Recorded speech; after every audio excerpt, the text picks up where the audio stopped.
This is SoundLives, a NewMusicBox podcast sharing insights and stories from people who dedicate their lives to new music. Brought to you by New Music USA, the resource for adventurous creators and listeners in the US and beyond.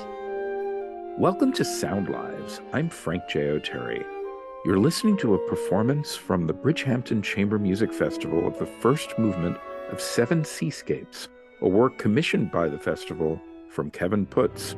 Kevin is our guest for this episode, where we'll talk about the recent Metropolitan Opera premiere of his opera, The Hours, as well as his other operas, symphonies, and concertos, and how good he is at keeping secrets, both in his life and in his music.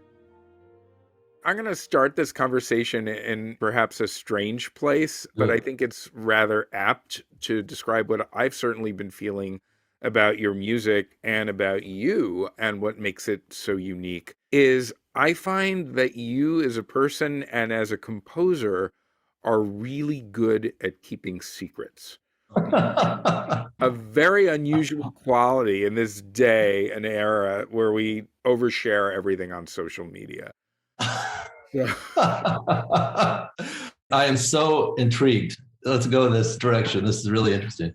Well, I mean, the reason I say this is, you've had a number of things brewing these last few years, but I was very happily surprised when I saw the announcement that the Metropolitan Opera was going to give the world premiere of an opera of yours, and it seemed to come out of nowhere in a really kind of wonderful way. And obviously it didn't, because these things evolve over time. Even now that the Met is doing significantly more music by living composers, it's still a rarity for them to actually premiere a new work. Very, very, very exciting. I know you've told this story countless times, but to sort of unpack the surprise, I think it would be really interesting to hear kind of a nutshell version of the story of how that came to be here. It really came about through my relationship with Renee Fleming, which started because we are both alumni of the Eastman School of Music. The Eastman School planned on commissioning a piece for their orchestra to play in New York on a tour. They wanted to commission me, and they wanted to have one of their alumni performers perform it. And so they asked Renee, they asked me, and then we got together and talked about what it might be and arrived at a piece about Georgia O'Keeffe, which came from my finding some of O'Keeffe's letters. She wrote thousands of letters to Alfred Stieglitz, her husband and lifelong partner. Well, not lifelong because he died in the 40s, but they wrote beautiful, passionate, and really intriguing letters to one another. And so I got the rights to them from Yale University, and I sort of extracted some texts and wrote a piece for her in 5 movements called Letters from Georgia. And eventually she liked it. It was clearly a good collaboration. You know, she liked what I was doing for her and writing for her voice. Of course, I loved the way she was singing it. So she asked me to expand that into a bigger piece, which included a baritone part for Rod Gilfrey. And that just went to a lot of orchestras around the country. At a reception somewhere, I think it was in Rochester, actually. And this was around the time that there was this article in the Times about Renee's not doing any more of these operas, that she had been famous for doing. And I said, if I wrote an opera, like thinking about it like a new opera, would you be interested in being in it? And she was immediately really enthusiastic. And really within weeks, we started talking about possible subjects, and she brought up The Hours. It had been something that she and her assistant, Paul Batzel, had been talking about, among other possibilities. And I just thought immediately that it was so interesting from an operatic perspective. I could imagine the kinds of things that you could do, as I have said a lot, I feel like I've said this so many times, on the operatic stage that are not possible in a book or a film. The kind of overlapping and the duets and the trios that eventually would happen once the 3 characters, who of course live in these different time periods, once they're introduced, you could begin to blur the lines between those worlds. And I just, I love the film, I love the book. I knew both of them, and I just felt like I could summon the sort of atmosphere for the piece. And she brought it to the Met. She brought it to Peter Gelb, and he was, I think, immediately excited about it and what it could be, as far as a piece for 3 major opera stars. And, I had had enough opera experience, and, he listened to Silent Night, my first opera, and felt good enough about it to commission me. So that's where it started about 5 years ago, I think. You're listening to an excerpt of Act 2, Scene 4 from the recently released Naxos recording of the Minnesota Opera's production of Kevin Putz's Pulitzer Prize-winning opera, Silent Night. It was the most amazing thing I shall never forget. Hast du's schon mal Whisky probiert? Nicht schlecht. Heute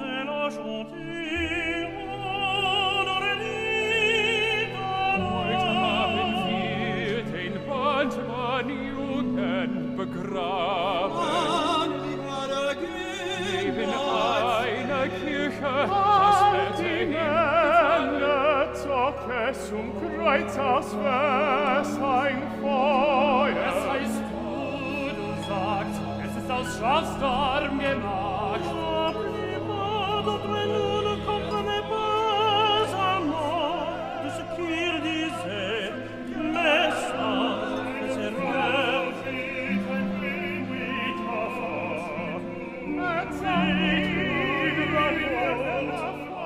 Fantastic. Now, you and Renee both went to Eastman. Did you overlap at all? No, I didn't. I think she was there only for a couple of years. It was before I was there. We're a little over 10 years apart in age. I think she spent a couple of years there, but then moved on. So I knew who she was, of course. I mean, everybody knew who she was. But Eastman was a really special place for me. I had an incredible time there as an undergrad and also during my doctorate. And I still think it's just an incredible institution, a great place to learn about music. Getting back to this whole notion of surprise and secrets, I think it translates into your music in that you're able to create really, really effective narratives, both in instrumental pieces and in operatic pieces, by not giving away all the goods immediately, by having things develop over time so that when you get to the end of something, whether you're performing it or just listening to it, you really feel that you've just experienced something really significant. I can't thank you enough. It's rare that I talk about the actual content of my music in interviews, believe it or not, especially when it comes to opera. It's about all these other things, character development, et cetera. But for me, what you're describing is the single most important sort of motivating factor, not only in my music, but to write music, to set these moments up. And as you said, to save something, to keep something in reserve so that there's a payoff for the attentive listener who's been tracking the things that have been happening, for it to make sense when the idea achieves fruition, in whatever direction it's going. This is the thing I love the most about music, especially large forms, which is why I think I do better with those forms. When someone asks me to write a 5-minute piece, I don't know what to do. I need more time, to set things up and let them go where they need to go. But I think there are other composers who do the opposite so well. Just you're immediately dazzled. It could be a 3-minute span. You're interested, but that kind of development and planting of seeds that I want to grow and I want the audience to understand. That's another part I would add, that I actually don't want the audience to be confused. I want them to be with me. And I'm not sure that's maybe the case with every composer, but or maybe there are varying degrees of it. But I very much want it to be like, okay, we got this. Okay, we got this. Carrying those things with me as a listener, where are we going to go with it? That's a very interesting observation, and it's very gratifying that you pointed out. I do think it's what makes it so appealing to soloists, because soloists get to evolve during the process of performing the piece, whether it's an opera, you go through this narrative arc with somebody, or even a concertante work for a soloist and orchestra. And you've certainly written tons of these. You've had really significant advocates. When they perform this music, they go through a process of transformation, which is something they do in front of an audience. And in a way, it shines light on them as interpretive musicians in a way that really kind of enhances the performative aspect of this music. That's interesting. I haven't actually discussed that aspect of the music with the performers and the conductors I work with.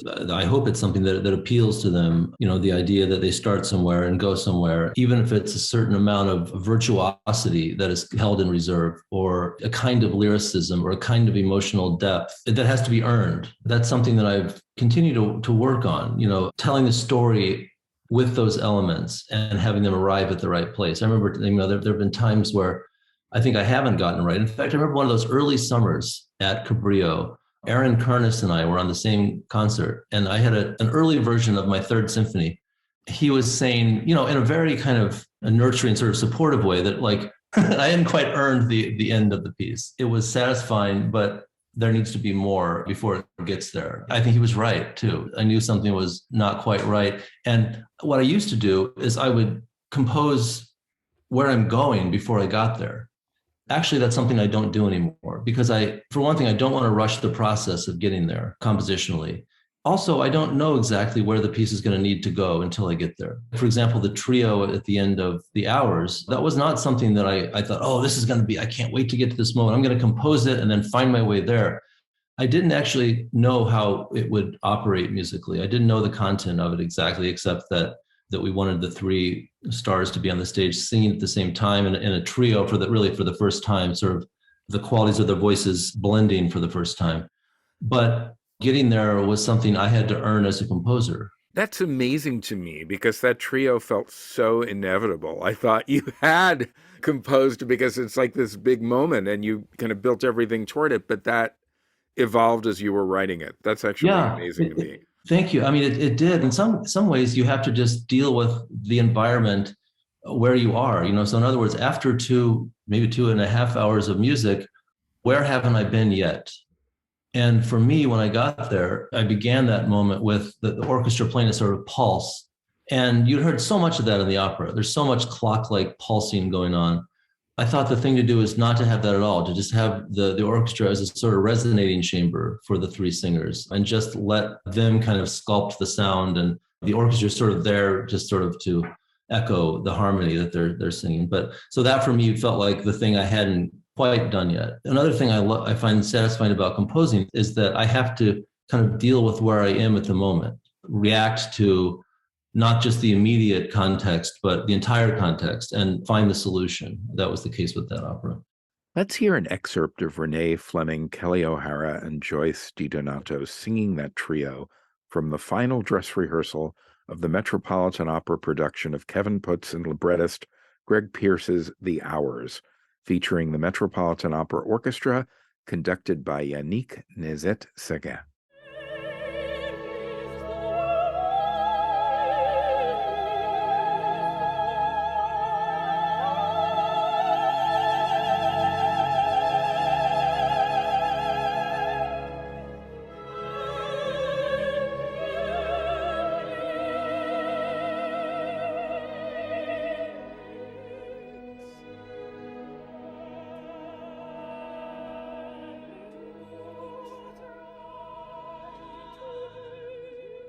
It's interesting that you say you've never talked to musicians about this, but they inherently get it, because there have been lots of really effective performances of your music.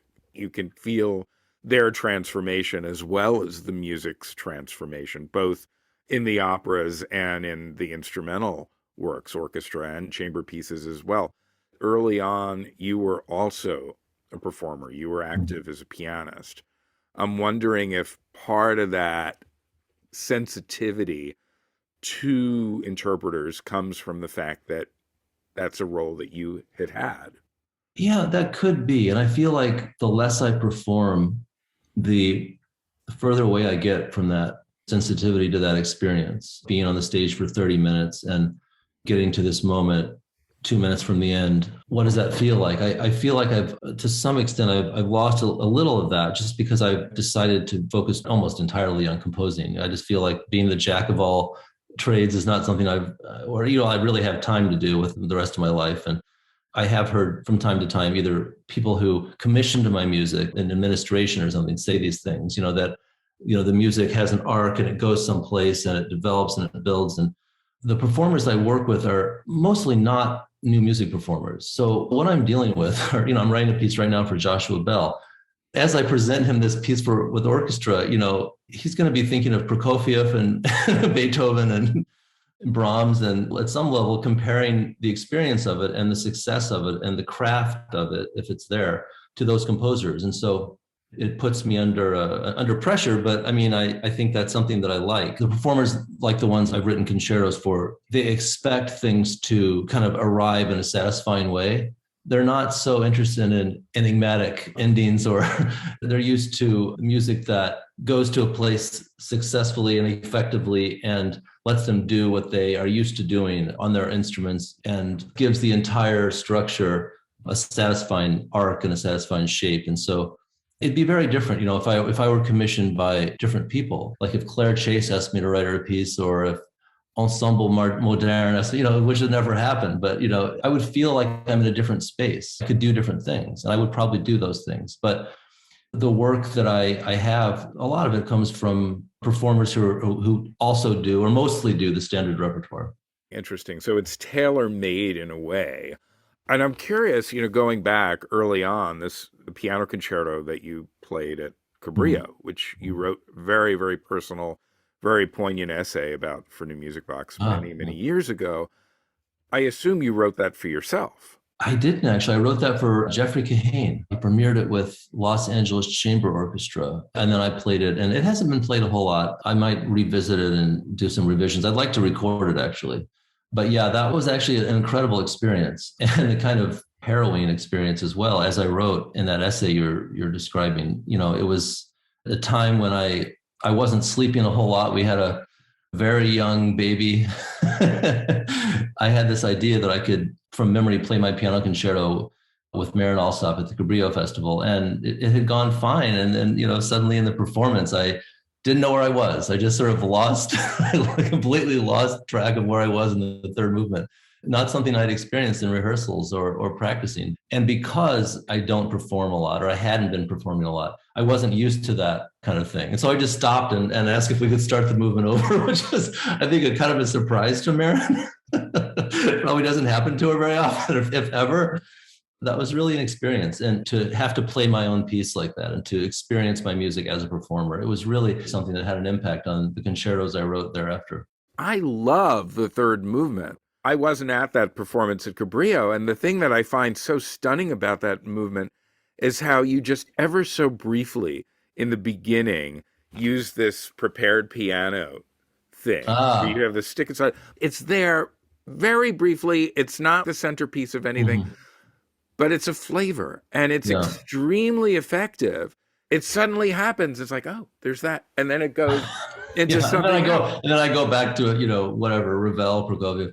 That's as out there as I get. And well, maybe that's not entirely true, but we're in an age where timbre is such an area of exploration for so many of my colleagues and contemporaries. And I'm just dazzled by these scores, and I'm dazzled by what they do and the kind of care given to the beginning, the middle, and end of every note, and the kinds of effects that are being experimented with. And there's some quote, you probably know this quote, from Rachmaninoff.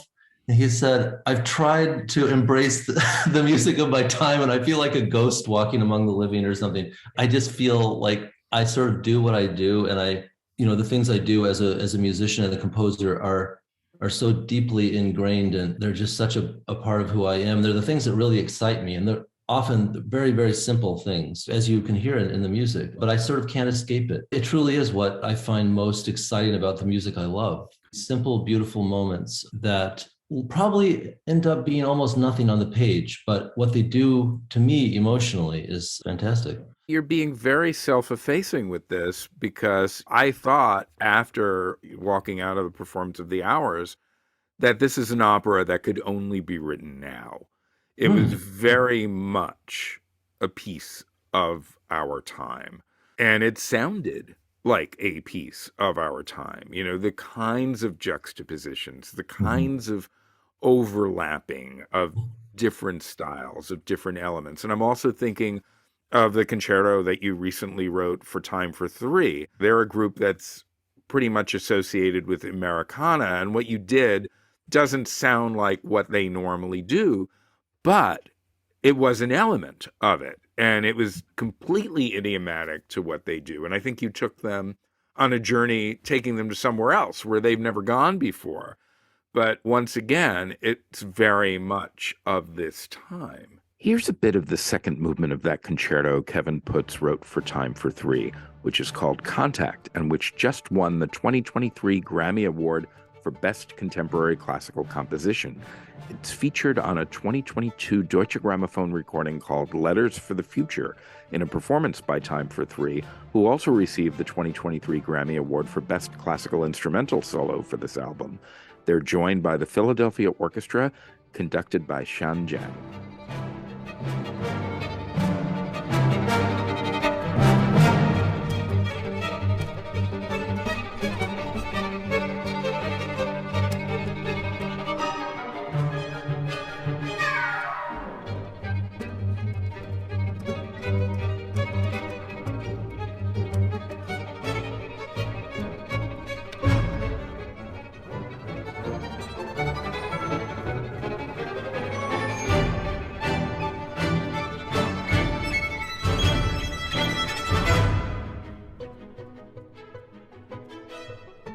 That is cool to hear. That concerto called Contact for Time for Three and the Hours were written at the same time, which is something I have not done much in the past. I usually do a piece and I think about only that piece and then I move on.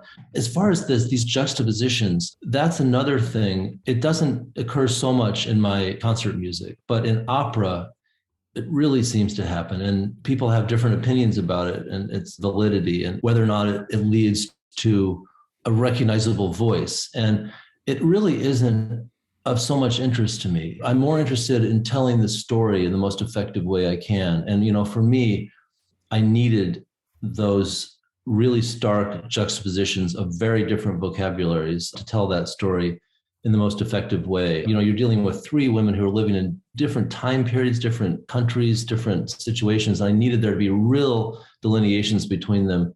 The other thing is these decisions, I think the composers make, as you know, Frank, we do what excites us as composers, not just like what needs to happen for this piece, what needs to happen for the hours. It's more like, what do I want to do? What would be fun to try and make work?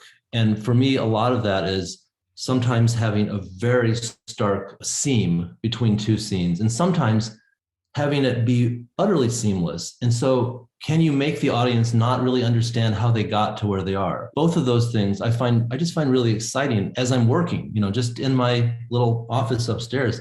And the other thing that I found really exciting about writing the hours was the use of the chorus and how they could interact with the principals and the orchestra contrapuntally. It's fine to write an aria.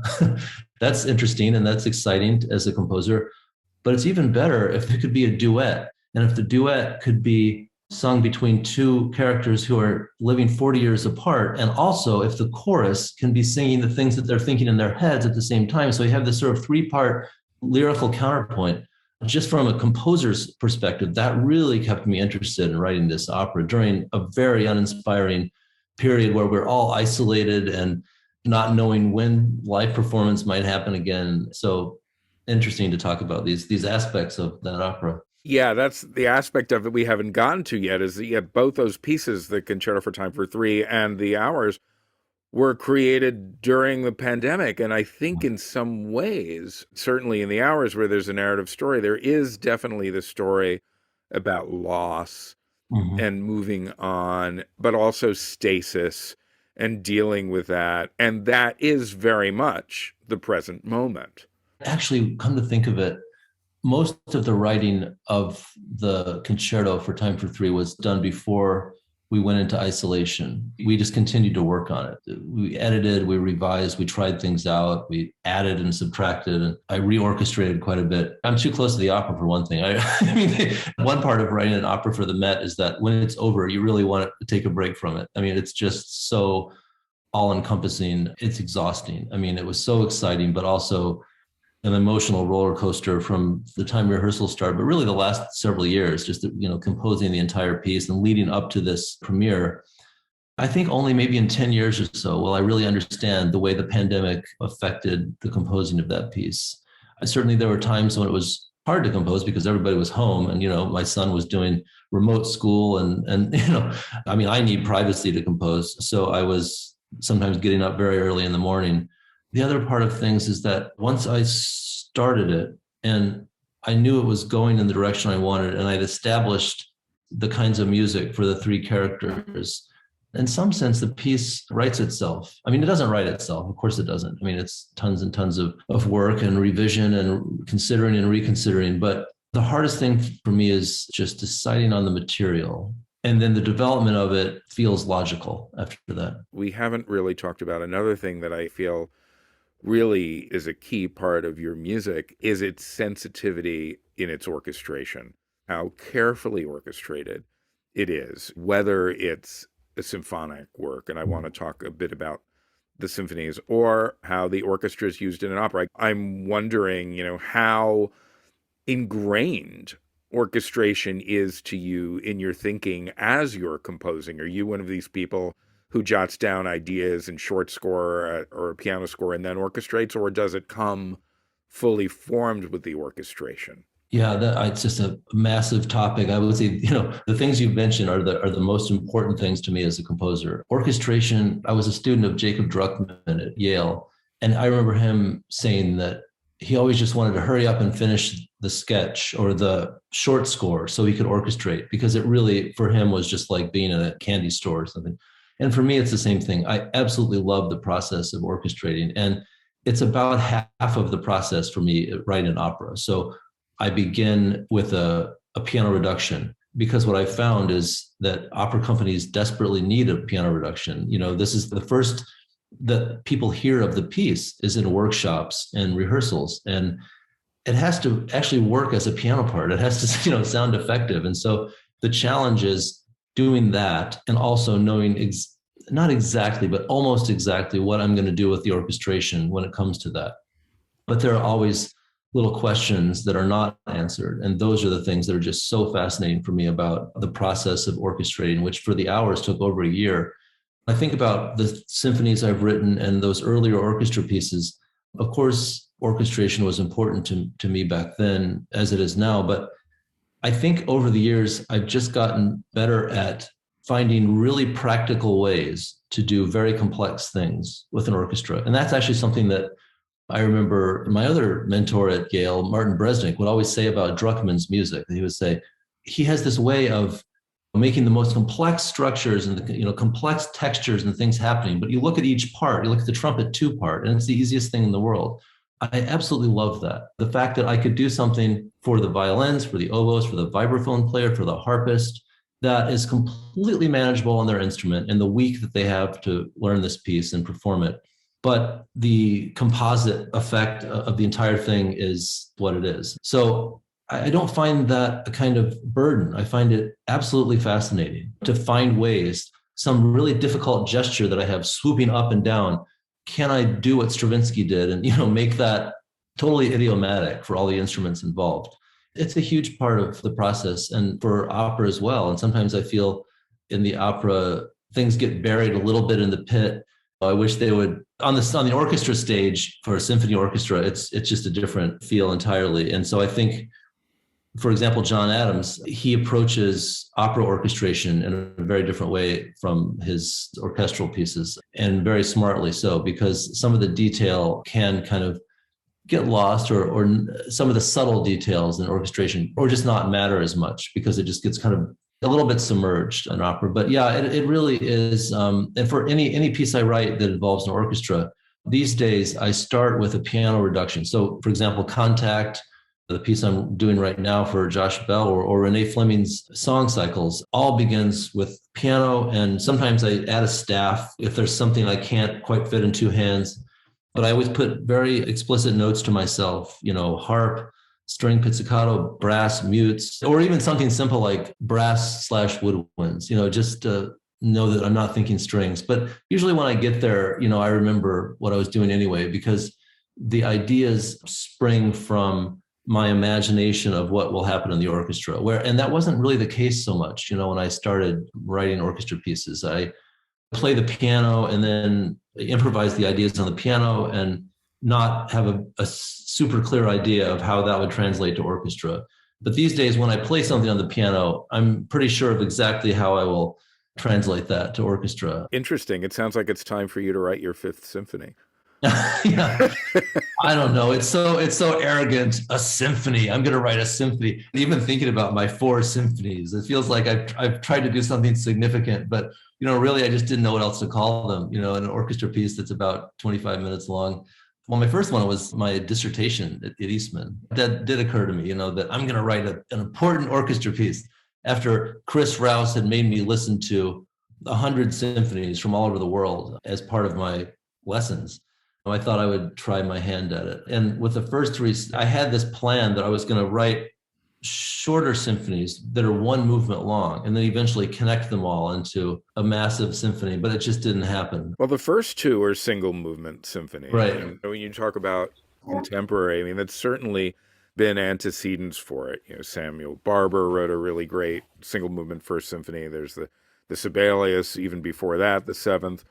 But writing single movement symphonies is really a more contemporary kind of approach, rather than parsing it, rather than falling into the trap, the cliche of fast, slow, dance-like, even faster. And in a way, your whole idea of wanting to create surprise and create moments, if you already give people a roadmap of what it's going to be, you're kind of giving away the goods. Whereas if you have a single movement, it can go anywhere you want it to go.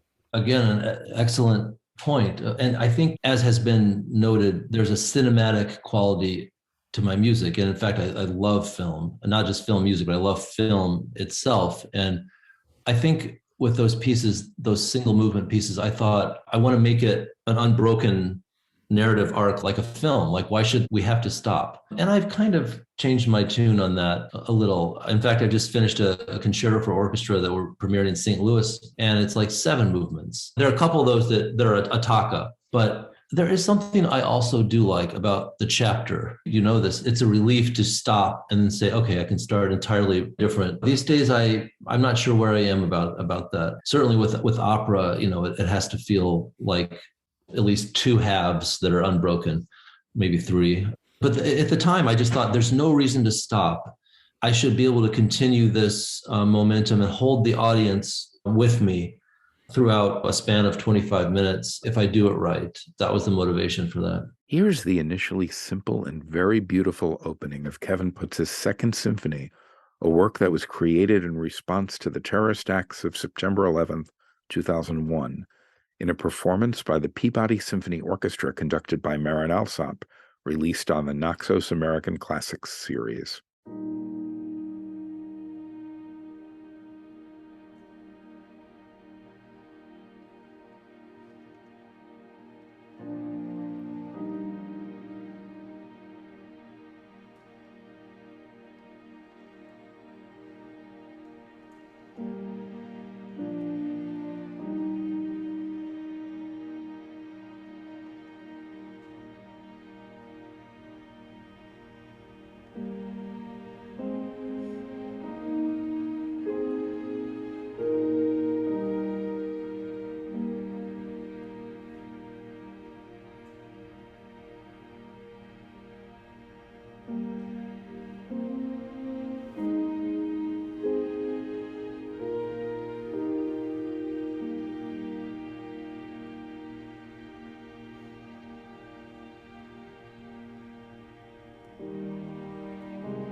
Elizabeth Cree is 90 minutes, but that was something that Mark Campbell and that was our decision from the beginning. Like, this is a thriller. We do not want to stop. And some opera companies want to, they say, what if we stopped here? Because they want to sell drinks and t-shirts or whatever.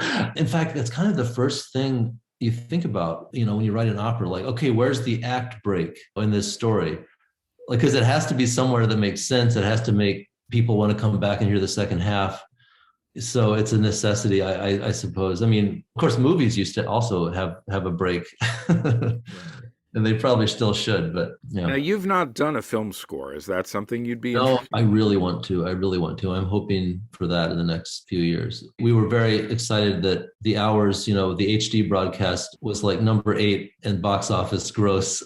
So I feel like a little bit of that's the closest I've come to a film composing. That it was in theaters and a lot of people went to see it, which was exciting. Wow. Getting back to Elizabeth Cree, I don't want to give away the goods on this because it is a mystery. It is a whodunit. It's rather startling, and I don't want to ruin it for people who maybe haven't heard or seen it yet. And, hopefully there'll be many more opportunities for them to do so. But I'm curious because you're sort of at the edge of your seat through the whole thing, in a way, trying to figure out who this serial killer is.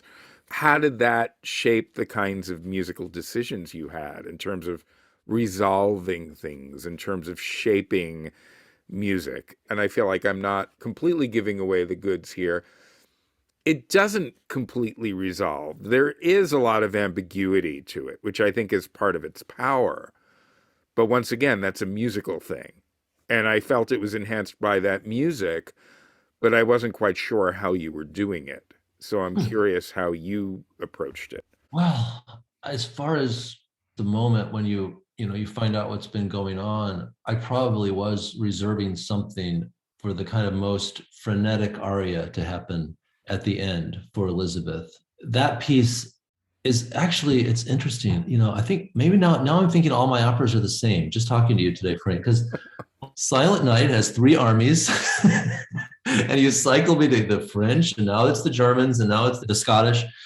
And The Hours has these 3 time periods. Elizabeth Cree actually does a similar thing in that there are very specific types of music that are associated with the situation. So there's like the British Library, the reading room, and it has its own sort of tranquil setting. And then there's the music of Inspector Kildare, who's trying to get to the bottom of this whole thing. And then there's the courtroom music. It just keeps kind of cycling through those. And I want the audience to know, okay, we're back to this one again, and each time one of those returns, it goes a little further. I add more in the inspector scenes, I add more witnesses. The chorus basically gets bigger as each repetition of that scene occurs. So the growth happens cyclically, I suppose. But as far as that moment when Elizabeth reveals what's been happening, I don't know. I can't remember if when I got there, I thought I've got to do something I haven't done yet for Elizabeth's character, or if it was sort of always a kind of a card I hadn't played yet in the back of my mind that I was saving for that moment for her to make this reveal. And then the coda of the piece was also a new thing, like something I hadn't gone to yet musically, which actually I feel like somehow it reminds me of Mozart, even though the quality of the music isn't Mozart. Mozart is always in the back of my mind. And in fact, I think this is going off on a little bit of a tangent, but I think if Mozart were around today, he would do a similar polystylistic thing. Like he would draw from all these musics, which he's kind of did. Like the things he heard in Europe just stuck to him. And then he would, react to the music he heard in, Italy, or if he was in Prague or London, or, of course, the Turkish stuff going on at the time. There's a lot more polystylism. I mean, then there's, of course, like the Baroque contrapuntal sort of learned style that he was also referring to. So it'd be interesting to see, but I feel like Mozart is my model for everything in a certain way. As long as we're talking Mozart, it reminds me of 2 different things. It reminds me of years ago when I did one of these talks with Joan Tower. She said that she really felt that there were 2 kinds of composers. There were instrumental composers and there were vocal composers. And rare was it that you would have somebody who felt equally comfortable doing both. And she did that. She explained that by means of saying about herself that she's an instrumental composer, that she wasn't really interested in writing vocal music. She's written very, very little, and it's not something she wants to do. But we agreed, with a rare example is Mozart, who was equally fluent as an operatic composer and as a composer of symphonies and piano concertos, string quartets, and what have you. And you are equally comfortable in both worlds. And in a way, they sort of inform each other. It's interesting learning that the Time for 3 concerto and the Hours were written, even not, the particulars of them, but there was some overlap in the composition, because I feel like the 2 things feed off of each other, the way that there's always a narrative sense in the instrumental pieces, even if there isn't a word-oriented narrative, even if it's an abstract musical work. And in the operas, as you mentioned, the orchestration is so significant in your operas the way it is in your instrumental music as well. So the same attention to detail in the instrumental lines. But there's another thing, your flute concerto. Very interesting, where you're directly referencing Mozart. Now, I'll tell you a funny thing about my listening to this piece the first time I heard it. I heard it before I read your program note. And I'm really glad that I did, because I'm listening and I hear something and I'm like, that sort of vaguely sounds, this is weird. This sort of vaguely feels like, the Mozart Piano Concerto number 21, C major. And then all of a sudden it's there. It comes out, the full-on thing.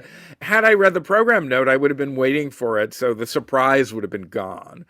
It was just very effective the way that was done. Let's listen to how Kevin puts hints at Mozart's famous Piano Concerto number 21 in C major in the second movement of his 2013 Flute Concerto. This is Adam Walker on flute with the Peabody Symphony conducted by Marin Alsop from that same Naxos American Classics disc.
The connection between opera and concertos is something that often is talked about in reference to Mozart, that those piano concertos he wrote, which are among my favorite pieces in the world, are very operatic. They work in the same way that the piano operates like a singer, like singing an aria.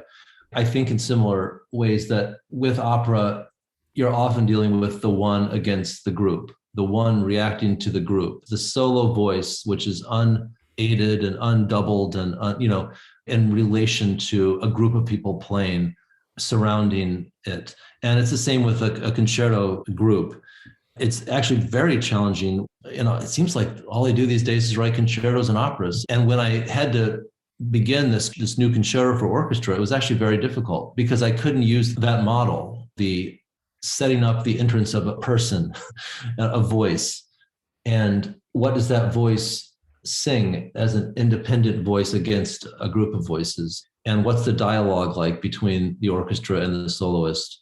Does the soloist ever accompany the orchestra and sort of get embedded as an accompanist and then emerge as a soloist, as happens so gorgeously in those piano concertos by Mozart? I think John Adams is the composer who is equally comfortable writing opera, and Britten, actually. Benjamin Britten's, I guess maybe he's mostly known for his operas, but I mean, the instrumental, those pieces for all orchestra chamber ensembles, they're just amazing pieces. So it's brilliantly crafted. And Barber, actually. And Barber. Although sadly his second opera is one of the great tragedies. It is the new Met, but certainly Vanessa remains one of the key works. It's hard to say, these things, like when they arrive on the scene, maybe the circumstances aren't right, but then over time, people reconsider their feelings about it. I heard the Nixon in China. I haven't read much about the origins of it, but that wasn't so well received. And now I think it's like, when you think of American opera, that's certainly one of the most important. Alex Ross wrote an article. He said, whatever happened to Nixon in China? And then all of a sudden people started listening again. And then all of a sudden there were productions everywhere. Yeah. So that's an exciting thing, witnessing that transformation happen. But to take it back to you, another opera, there's something I'm hoping there's a similar transformation with, just because as a listener, I always want to hear the thing I haven't heard, and I've never heard The Manchurian Candidate. That's the only one of your 4 operas that I've yet to hear. That's a work that's so timely because of its topic. Well, Manchurian Candidate, similarly, they're fictitious characters from the amazing Frank Sinatra, Angela Lansbury movie, but it's all about democracy being compromised, about this plot to destroy democracy. And that seems to be what's happening all around us here in the US, elsewhere in the world. So it seems very much a work for this zeitgeist.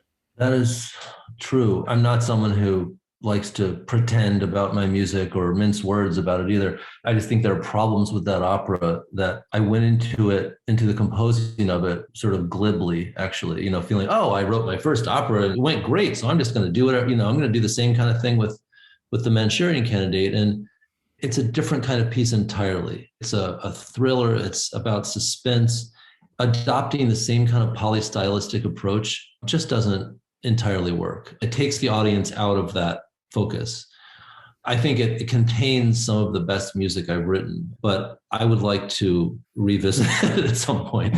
I have these plans to do things like this, but it's like you get busy with other projects. Of course, the expectation also after Silent Night, I think was pretty great. It's pretty hard to live up to those expectations, but I do think I'd like to tweak some things in that piece and see what a new production might emerge from that. It would be wonderful to. Yeah, it'd be a good. I know. It's sadly we are in a time where it's just a fight to maintain the things that we value in our society. It's really scary.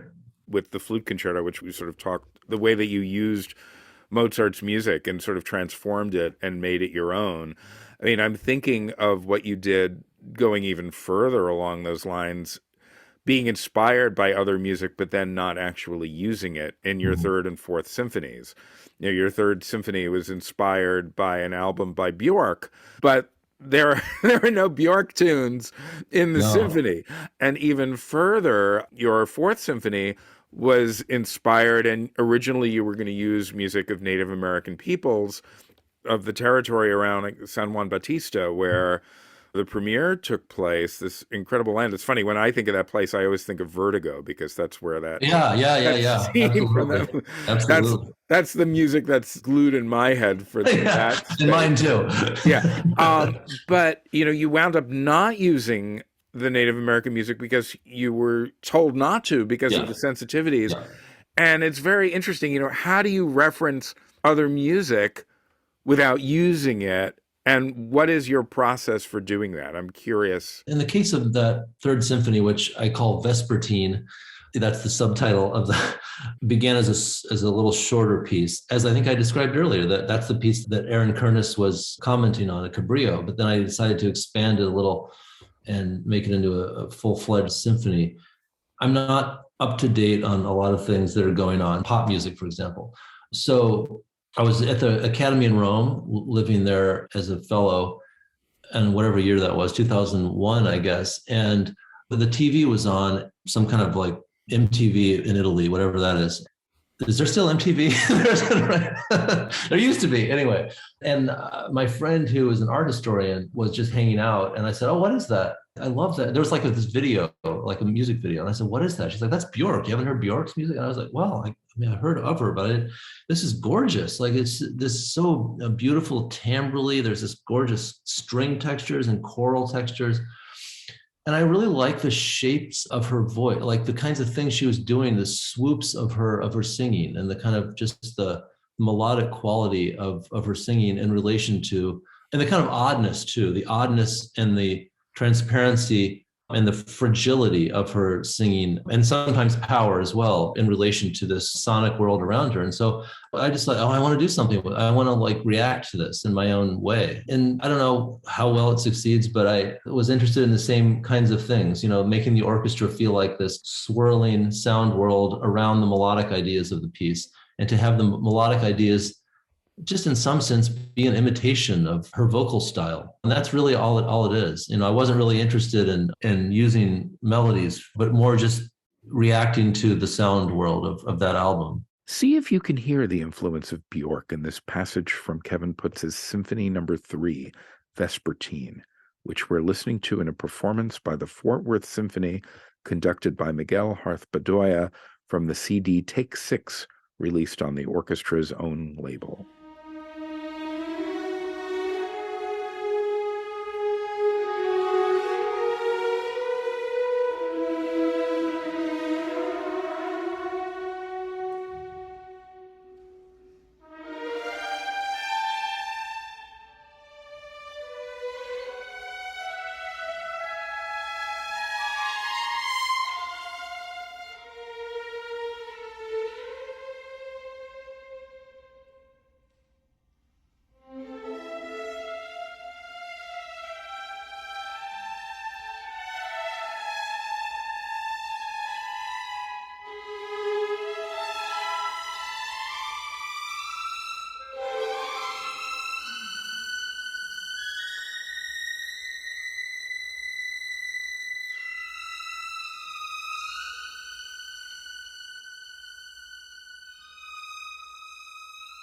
So have you ever gotten the symphony to Björk? Has she heard it?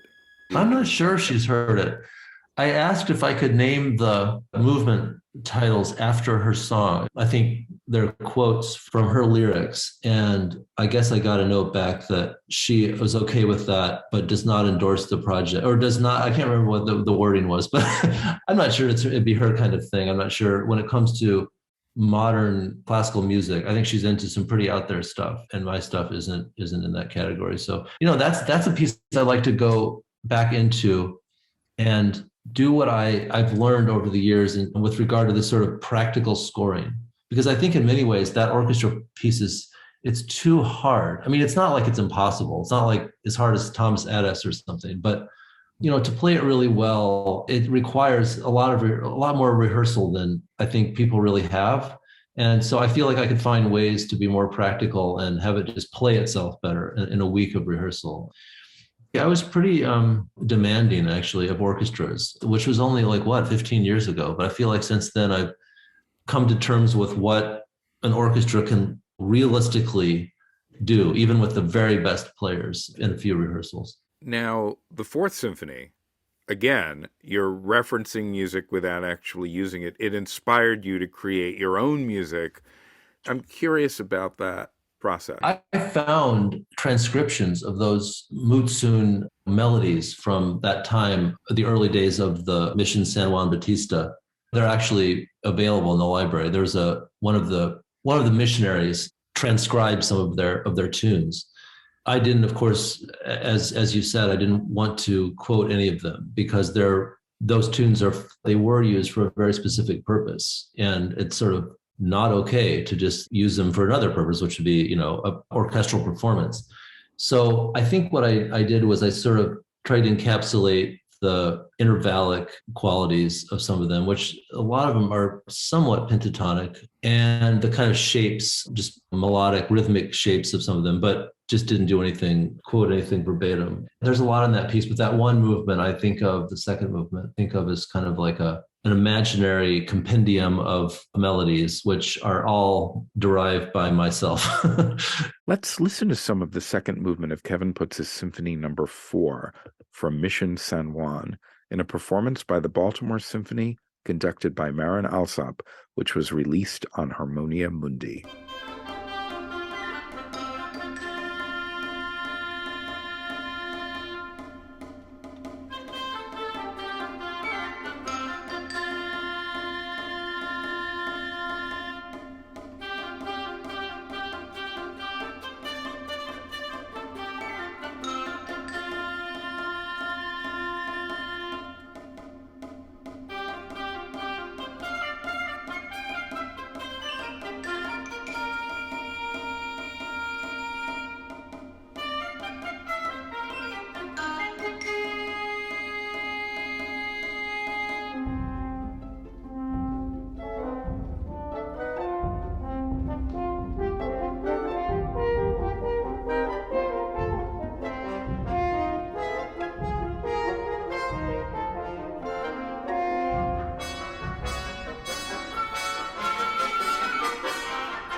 we're living in a very surreal time. How to address this as a creative artist or as an interpretive artist, or even as a listener to this work? What should we be more mindful of? That is really a good question. There's a lot of pressure, I think, to have a stance on various things. And I just wouldn't bring any of that to composing. I would ignore all of that. And my colleagues are very respectful, and we all are of each other, and we're very polite to one another. But whether or not my colleagues like my music is not of any importance to me. I just feel like rather than saying, here's what's going on right now in this moment, of course you should be open to those things, whatever's going on, the zeitgeist. I would just look at all of music that you've heard and that has meant something to you from the very beginning, and feel like it's okay to incorporate all of that and to sort of build a voice from all of it, and have that be the part of you that remains inviolate to all of these pressures that exist right now in the world, and also all the transparency that exists through social media, that it feels like there's almost no private space now. I would make your music your private space, and the place that you can do the things that you believe fervently in, that you are most emotionally connected to. That's certainly been my approach to things over the however many years I've been doing this. And thoughts for listeners? Well, it's interesting because you said earlier in this conversation that you want to take the audience along. You don't want them to be baffled. You know, you started this talk with that I'm a composer of secrets, and it's because I'm really only interested in listeners, the public, whoever that is, engaging with my music on its own. I'm not interested in telling my story a whole lot or having a big internet presence. I'm just not good at it. There are composers who are really successful at sort of presenting themselves as creators and sort of influencers. And I'm just not one of those people. I'm really interested, like you said, pushing play and having the experience be something that can be followed without any idea what you're about to hear. Everything you need to know is there in the music. And hopefully you find it engaging and powerful just because of the music itself, not because you like me or you like what I have to say, you like my politics. I just want it to be about the music. And so I think that's why there's a sort of, maybe there's a kind of elusive quality, or there's something that you just, like you didn't know about my opera, you didn't know about the things. I'm just not really interested in putting it out there. You know, I'm interested in having the projects that I can really invest in emotionally and intellectually, just getting them out in the world. And the recording is the final thing for me. I really think, you know, to put the recording out in the world, it's kind of fascinating to see what might happen, you know, once it's out there in the world. Like, who reacts to it? Does someone in Finland hear it, or, you know, and write to me out of the blue? I find that really interesting, that you can do that as a composer and kind of place something in the culture that may or may not resonate, or may not mean something to someone else who doesn't know anything about me at all, just like heard this recording on the radio or heard a performance of it and might want to connect in that way. I think it's really interesting. So that's just a very interesting point, that you listened to that piece without any knowledge of it. And hopefully by the time you got to the end of that movement, it made some sense.